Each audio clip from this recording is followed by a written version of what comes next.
Amigos, que Dios les bendiga. Bienvenidos a una nueva edición del Evangelio Diario.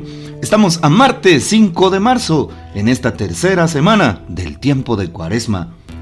Y para hoy recordamos y celebramos en la liturgia de la iglesia a San Focas, mártir, también a San Felipe de las Casas Martínez.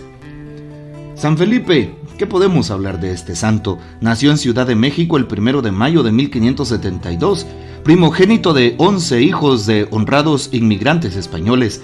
A los 18 años salió a Filipinas como agente de los negocios de su padre. Gozó de los atractivos de Manila, pero ante el vacío de Dios y su llamado, se decidió como dos de sus hermanos que se hicieron religiosos. Uno de los 26 mártires de Nagasaki en 1597. Así es, él fue juntamente con sus compañeros colgado.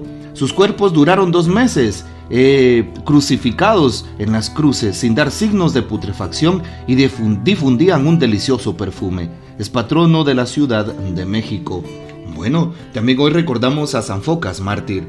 Al emperador Trajano del año 98 al 117 lo reconocían sus contemporáneos como el fundador de una época de oro, del llamado Beatissimum Seculum, pero también es responsable de una serie de procesos contra los cristianos que terminaban con el martirio. Según una carta que le escribió al gobernador de Bitinia, Plinio el Joven, afirmaba que el cristianismo era un delito digno de muerte solo cuando era reconocido. Es decir, el cristiano tenía que ser condenado a muerte solamente si confesaba su fe y no quería retractarse.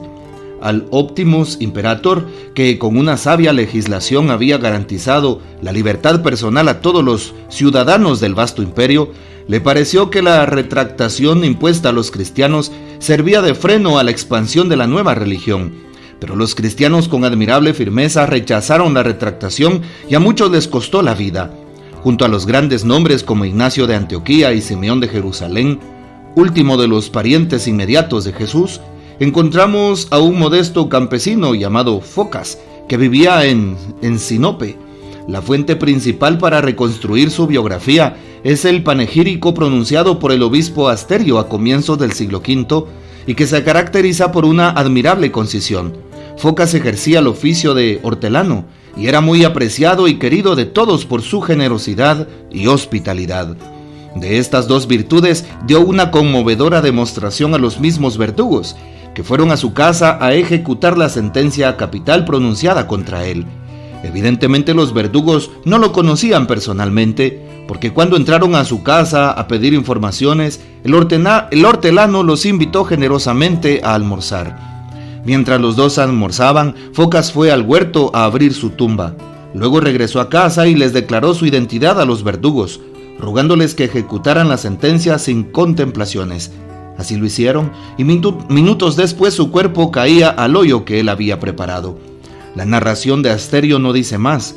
Los diferentes testimonios del culto al mártir Focas en las islas Cíclades, en Sicilia, en el Ponto Euxino y en Antioquía, hicieron pensar un tiempo en existencia de 4 santos distintos con este nombre. Pero nuevos documentos han establecido la autenticidad de un único mártir Focas, llamado el Hortelano, cuyas reliquias ya en el siglo V habían sido llevadas a varias ciudades de Oriente y Occidente. Venerado en las iglesias bizantina y latina, se lo invocaba contra la mordedura de las serpientes. Pidamos pues la poderosa intercesión de San Focas, mártir. Muy bien, y para hoy tomamos el texto bíblico del Evangelio según San Mateo, capítulo 18, versículos del 21 al 35. En aquel tiempo, Pedro se acercó a Jesús y le preguntó: «Si mi hermano me ofende, ¿cuántas veces tengo que perdonarlo? ¿Hasta 7 veces? Jesús le contestó: «No solo hasta 7, sino hasta 70 veces 7». Entonces Jesús les dijo: «El reino de los cielos es semejante a un rey que quiso ajustar cuentas con sus servidores. El primero que le presentaron le debía muchos millones. Como no tenía con qué pagar, el Señor mandó que lo vendieran a él, a su mujer, a sus hijos y todas sus posesiones para saldar la deuda.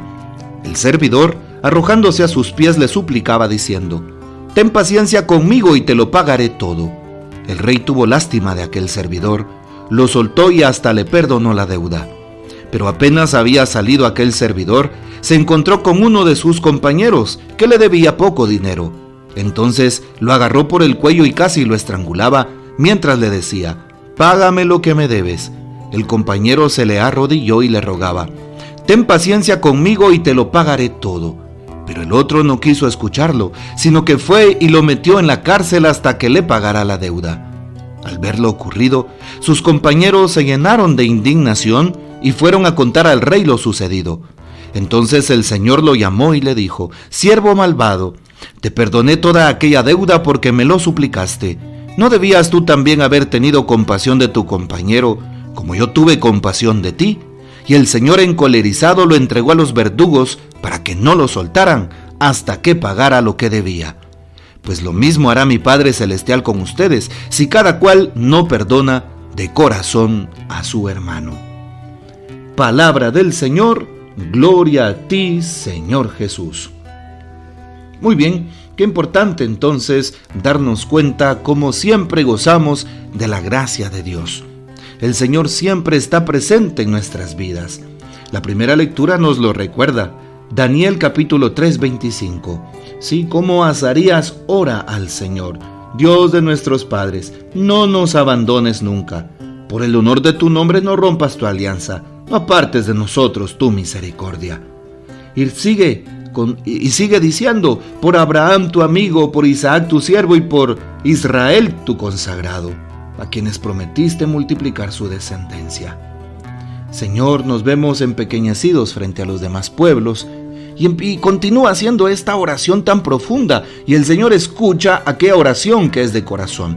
El Señor sigue escuchando tu oración. Nunca pierdas la fe, nunca, jamás dejes la esperanza, porque el Señor sabe lo que necesitamos, aun cuando no se lo pidamos, pero Él necesita que le comentemos cómo estamos, que de corazón le hablemos, con un corazón contrito, arrepentido, adolorido y humillado, y de esa manera recibiremos grandes premios aquí en la tierra, en bienes materiales y espirituales, como la vida eterna.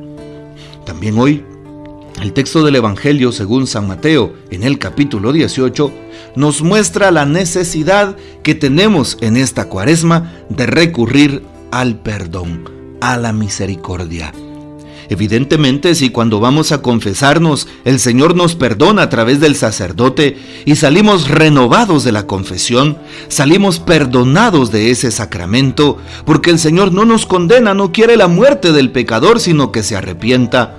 ¿Cuántas veces nosotros también deberíamos aprender a perdonar las injurias, a perdonar los señalamientos, a perdonar aquellas acciones en contra nuestra que han maquinado los demás, bien sean la misma familia, bien sean nuestros enemigos o bien sea la gente más cercana, que muchas veces nos pueden señalar?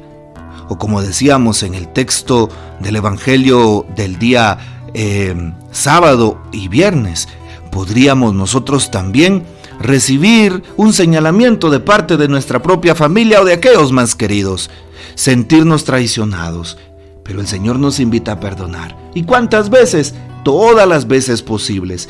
Por eso Jesús le dice a Pedro: si tu hermano te ofende, no le perdones solo 7 veces, sino hasta 70 veces 7.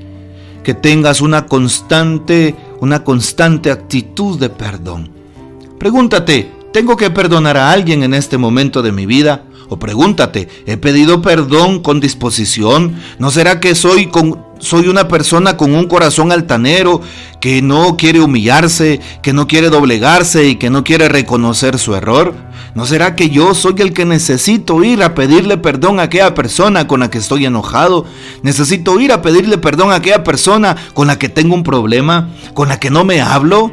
Empieza a hacerlo. Estamos en Cuaresma. Cuaresma nos pide que cambiemos, que tengamos actitudes nuevas y así nuestro corazón sea un corazón digno de Dios. Si eres un cristiano que recibe la comunión cada domingo y estás en polémica con alguien o estás peleado con alguien, como dice el texto del Evangelio, deja tu ofrenda en el altar y primero ve y reconcíliate con tu hermano para después ir a presentar tu ofrenda, para después ir a pedir que se te dé la Sagrada Comunión. Una invitación importante a pedirle a Dios que nos ayude a perdonar. Mira el texto de hoy. El Señor le perdonó muchos millones a través de aquel rey a su súbdito, pero este súbdito no pudo perdonarle una mínima deuda a su compañero. Por eso el Señor le señaló con el rigor de la ley. Pidámosle al Señor que nos ayude a amar, que nos ayude a perdonar y a demostrarlo con nuestras acciones. Que el Señor nos bendiga, que María Santísima nos guarde y que gocemos de la fiel custodia de San José. Y la bendición de Dios Todopoderoso, que es Padre, Hijo y Espíritu Santo, descienda sobre ustedes y permanezca para siempre. Amén. Comparte este audio y hasta mañana.